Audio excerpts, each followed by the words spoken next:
अस्सलाम वालेकुम स्टूडेंट्स। तो आज है लिमिटेशंस ऑफ सैम्पलिंग। ठीक है, कुछ लिमिटेशंस होती हैं सैम्पलिंग की। ठीक है, फॉर एग्जांपल कोई आपके इलाके में काउंसलर बनना चाहता है। ठीक है, आपने उसको वोट दिया।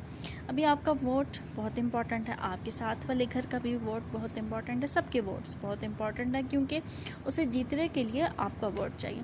तो उसके लिए जो है सैम्पलिंग नहीं की जा सकती। उसके लिए आपको जिस इलाके का है उस पूरे इलाके का एक एक ह्यूमन का जो है वो आपको डेटा चाहिए होता है।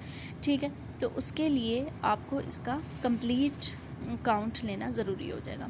उसी तरह जैसे टैक्स पेयर्स होते हैं, उनको भी हर इंसान को टैक्स देना चाहिए। ठीक है, तो इलेक्ट्रिसिटी बिल्स हो या गैस बिल हो या टेलीफोन बिल हो, तो उसमें टैक्स ज़रूर आता है।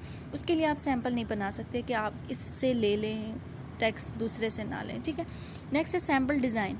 In sample studies, we have to make a plan regarding the size of the sample, selection of the sample, collection of the sample data and preparation of the data. आपको एक sample design चाहिए होता है। ठीक है, the whole procedure involved is called the sample design. Sample design क्या है?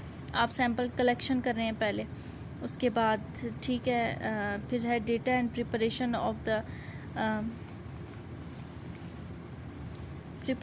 of the final results based on the sample study. ठीक है, तो इस सारे डिज़ाइन को आप कहते हैं sample design. The term sample survey is used for a detailed study of the sample.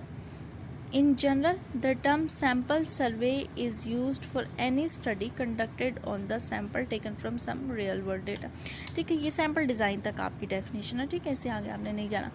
Sampling frame क्या है? A complete list of all the units of the population is called the sampling frame. ठीक है, sampling frame क्या होता है? जिस तरह ये देखिए, हमने अभी क्वेश्चन सॉल्व किया था ना, पीछे किया था। ये आपने क्या किया, सैम्पलिंग फ्रेम कैसे बनेगा?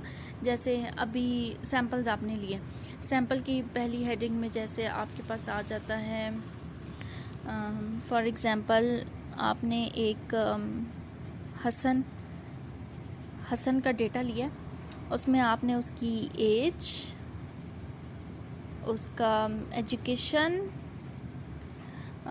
उसकी और क्या आ सकता है, उसके और क्या हम ले सकते हैं इसके अलावा, इसमें आ जाती है जॉब, और भी बहुत सारी चीज़ें आप ले लेते हैं। ठीक है, और आप उसका फ्रेम बना लेते हैं उसकी सारी चीज़ें लिखकर, तो ये कहलाता है सैम्पलिंग फ्रेम। ठीक है,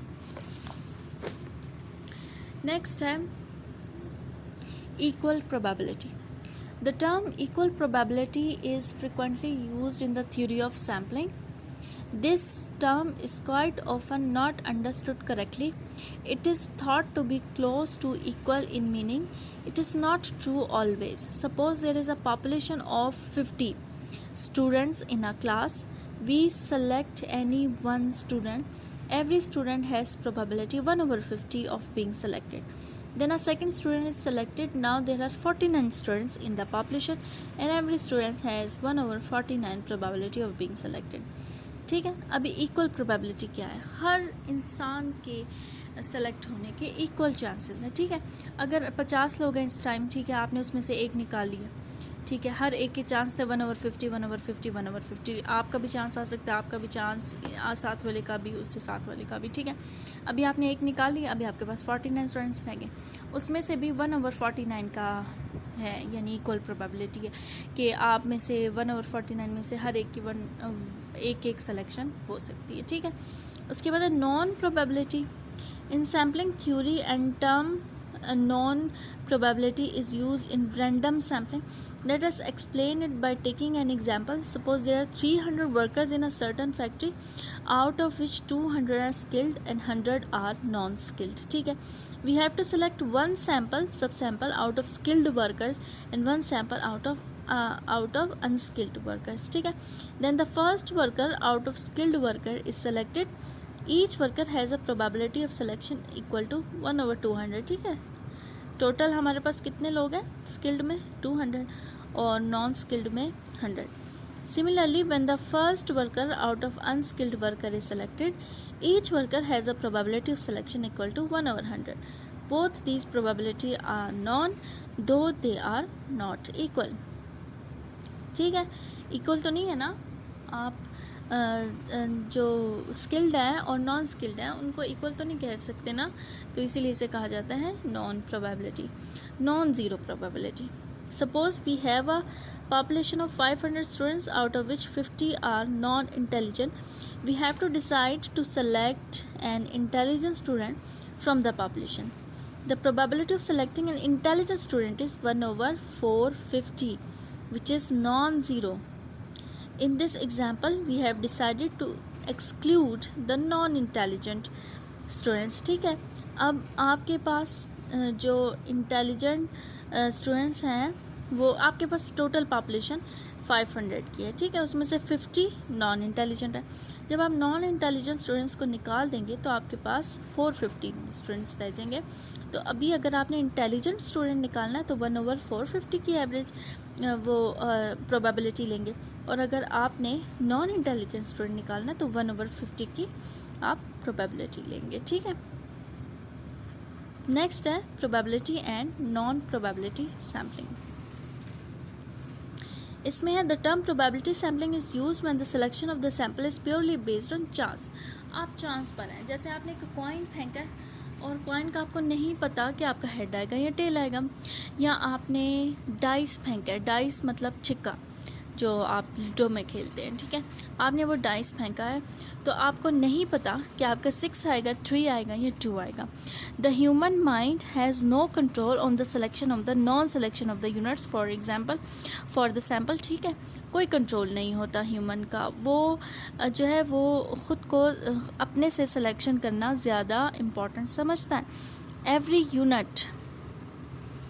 unit of the population has non-zero probability of being selected for the sample. ठीक है, एक पॉपुलेशन अगर आपने ले लिया है तो अब सैम्पल के पूरे चांसेस है कि उसमें से कुछ ना कुछ सेलेक्ट होगा. The probability of selection may be equal और unequal, but it should be non zero and should be known.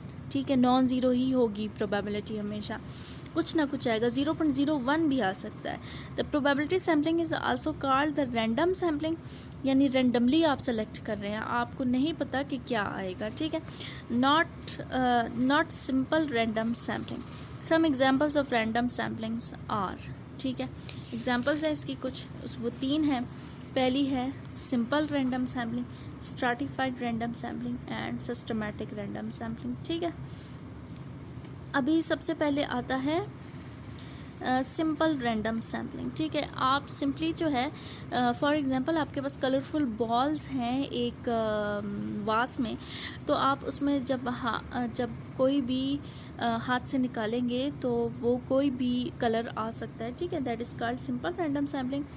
Stratified random sampling में ये होता है कि आप जो है आपके पास कलरफुल बॉल्स हैं, आपने उनको सेपरेट कर दिया, ब्लू को अलग कर दिया, ग्रीन को अलग कर दिया, वाइट को अलग कर दिया. ठीक है, ये आपके स्टार्टर्स बन गए. ठीक है, ब्लू का है ब्लॉक, ये वाइट का ब्लॉक है, ये ग्रीन का ब्लॉक है, इस तरह आपने ब्लॉक्स बना लिए, तो वो स्ट्रैटिफाइड रैंडम सैम्पलिंग कहलाएंगे. सिस्टमैटिक रैंडम सैम्पलिंग सिस्टम के मुताबिक चलेंगे. यहाँ से 10 घर गिनो, उसके बाद अगले 10 घर गिने. ठीक है, तो सिस्टम के मुताबिक सिस्टमेटिकली जाएंगे. 10-10 का फ़र्क मैं ला रही हूँ. ठीक है, आप कोई भी फ़र्क ला सकते हैं. ठीक है, थैंक यू सो मच.